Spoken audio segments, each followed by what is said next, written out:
Kuvendi ka zhvilluar një seancë maratone e cila pavarësisht tensioneve dhe ndërprerjeve të përsëritura ka përfunduar me miratimin e një sër projekt ligjesh të rëndësishme që kërkonin shumicë të cilësuar. Në votimin e pasdites, mazhoranca socialiste arriti të sigurojë 84 votat e nevojshme për amnistim penale, në një kohë kur Partia Demokratike kishte bojkotuar procesin. Gjatë momentit të votimit, kryeministri Edi Rama është rikthyer nga Roma për të qenë i pranishëm në sallë. 84 vota pro, 0 abstenim, 0 kundër, miratohet në tërësi projekt ligji.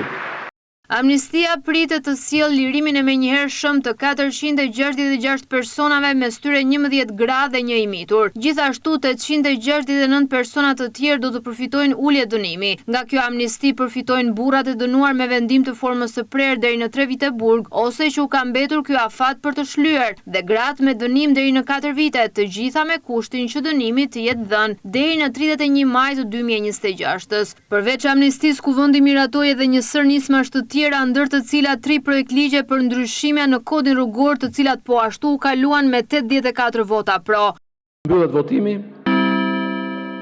84 vota pro, 0 abstenim, 0 kundër, miratohet në tërësi projekt ligji. Po ashtu u miratuan projekt ligjet për sektorin e energjisë elektrike, për informacionin elektronik të transportit të mallrave, si dhe për sigurimet shoqërore. Ngritja e disa nën komisioneve të tjera në përbërje të komisioneve parlamentare, duke përfshirë atë për integritetin e informacionit, dezinformimin dhe ndërhyrjet e huaja. Seanca nuk kaloi pa incidente. Deputeti Agron Shea i kërkoi dorëheqjen e kryeministrit Rama duke penguar zhvillimin e votimit, shkasolli përjashtimin e tij nga seanca me urdhër të kryetarit Niko Peleshi. Pavarësisht vendimit për përjashtim, Shehaj refuzoi të largohej nga salla.